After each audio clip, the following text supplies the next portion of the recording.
Hello everyone, Charles Watts here. Welcome back to Inside Arsenal. It's Saturday, it's the weekend. I hope you're all doing well wherever you're watching or listening to this around the world. Match day, of course, Arsenal versus Leicester a little bit later on at the Emirates. I am heading up there, but as I said yesterday, big day, taking my son to his first game today. So I'm not going to be in the press box. I will be in my usual seat. Not quite sure yet if I'll be doing a video after the game or not, if I'll be uploading anything after the game or not. So if I don't, then that's why. But if I do, then he might well get involved in it. I don't know. We'll wait and see. But big day nonetheless. Very much looking forward to it. Fingers crossed he can bring us a little bit of luck and can see a win on his first day. Unlike me, who sat through a 1-1 draw with Sheffield Wednesday way back in 1989. Right, we're going to talk about that Leicester game today. Look at who could start. I'll do my predicted 11. Got some interesting comments from Arteta and Pep Guardiola to discuss, as well as the fallout from last weekend's game at the Etihad continues. But let's start with today's game, shall we then? Look at who could play, who we think might play. Been discussing the possibility, obviously, of Ethan Nwaneri during the week. I don't think Arteta's going to go with him. I think he'll be back on the bench for this one. But we shall wait and see. Leandro Trossard, obviously available again after his sending off against Man City last weekend. Missed the League Cup game in midweek, but he's back available. He's training there. If you're watching on YouTube, you can see him in training yesterday. Neto as well. Could well be a first Arsenal start for Neto. We're not sure yet on David Raya. Mikel, speaking at his press conference yesterday, said that they were going to have to wait another 24 hours because it's a muscular injury. Now, obviously, I'm not a doctor, I'm not an expert, but I can't see a muscular injury is going to improve that much in 24 hours. It means he's going to probably start this game. And Arsenal got some big games coming up. Obviously, got the Champions League in midweek, then got another home game next week. Neto is a very, very experienced goalkeeper. It's why you signed him. It's not like you're having to play Jack Porter in goal for a Premier League game. And you're home to Leicester, and that's not being any disrespect for Leicester, but you don't think that Arsenal are going to. I don't want to jinx it, but obviously you would hope that Arsenal are going to control the game a lot and not let up too many shots on goal. But even if they do, as I said, Neto is a very, very experienced goalkeeper. He knows what he's doing. So I don't think you take any risks with David Raya and rush him into this game. You just start Neto in goal for his first Arsenal start. So those are two of the big things. What do you do now up front?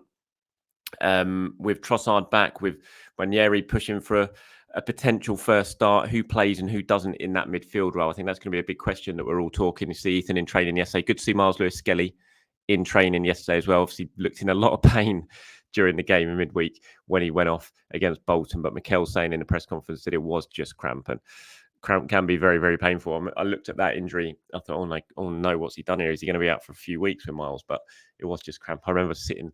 Hello to my brother, James, if you're watching this or listening to this today. But I remember watching my brother, James, playing in a cup final way back when, and he got cramp. And honestly, the way he went down on the floor, I thought he'd broken his leg. I was convinced he was breaking his leg, and I've never let him live it down. It was just cramp that made him fall to the ground and scream the way he did. But it can be painful. Definitely can be painful. And I think Miles Lewis-Skelly was a good example of that.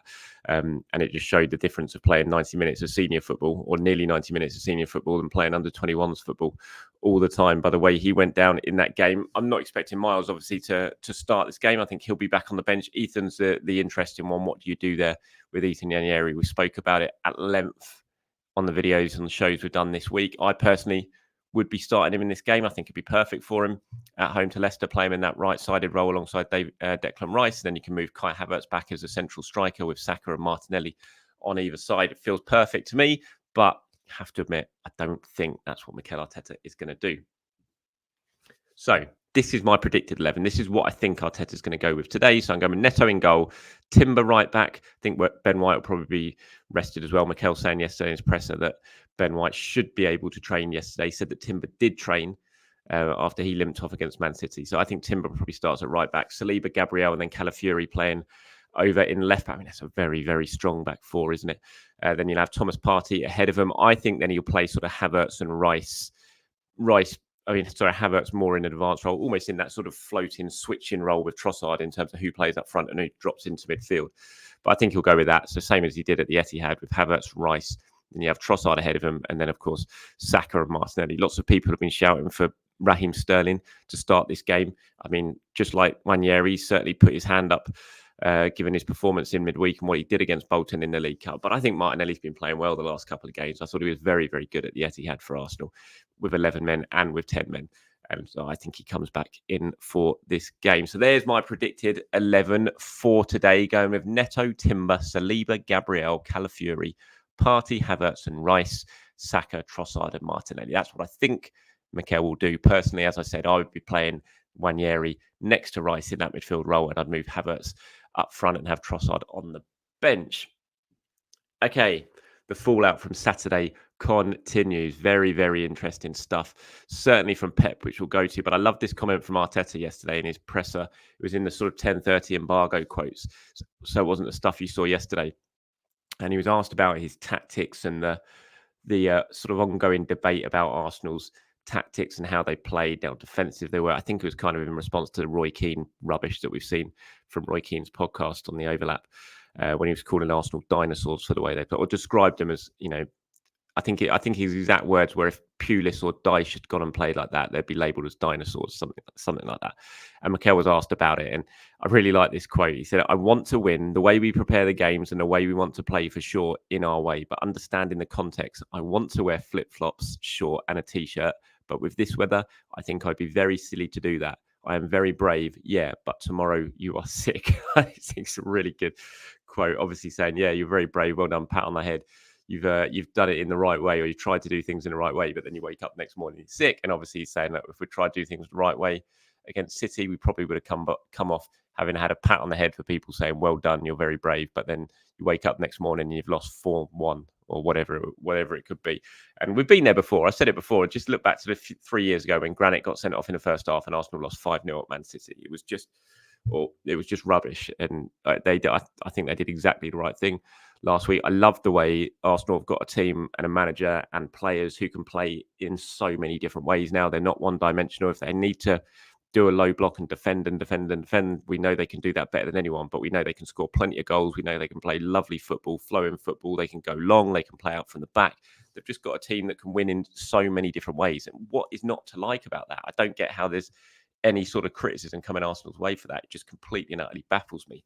But yeah, I thought it was a really, really good response from Mikel. We'll move on to Pep now. This is really interesting. Arsenal have got under Man City's skin. Now, I will say you should probably watch the video as well. If you just reading these quotes for the first time, you should probably watch the video to see how Pep said these quotes, because he was lured into it by the journalist asking the questions.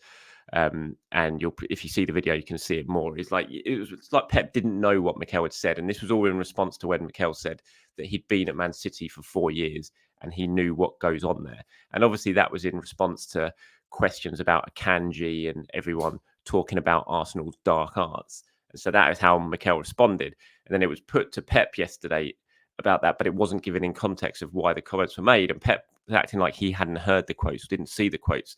And the journalist kind of walked him through it without giving the proper context and was asking him, do you think this is a betrayal? And it just felt a little bit like he'd gone fishing, if you see what I mean. And he definitely got what he wanted, because it's become a huge story and it's all over the back pages and stuff now. So Pep said, next time Mikel has to be more clear. He has to be more clear exactly. What does it mean? He said he was here for 4 years and we know exactly what happened here, because it can be related in the process with the charges.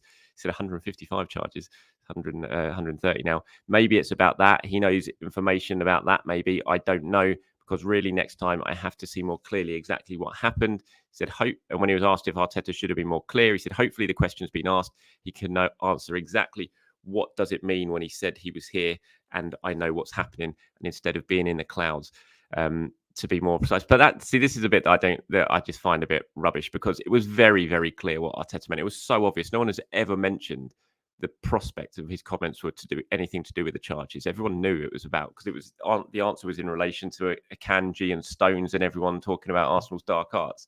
So I think he was very, very clear. But the fact that that Guardiola out of nowhere has just suddenly brought the charges into it kind of shows that he's very, very riled up, I think. And I also shows it's paranoia running through City at the moment, and everyone's looking at them, just pointing to the charges, just for Pep to bring that up out of absolutely nowhere and throw it into the mix.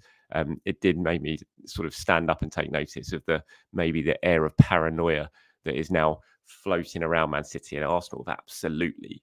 If anything this week has shown us from the last week, from the moment the full-time whistle went and Haaland lost his head, it has just shown us that Arsenal have got under Man City's skin 100%. They haven't forgotten it yet, City. They're still annoyed by it.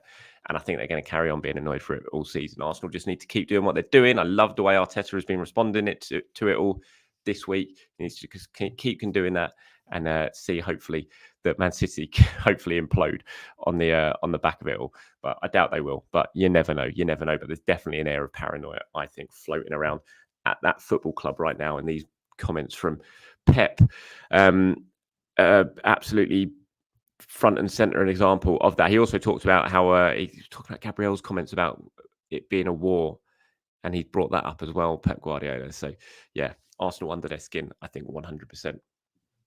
Okay, before we wrap things up today, just moving on to some of your questions and comments.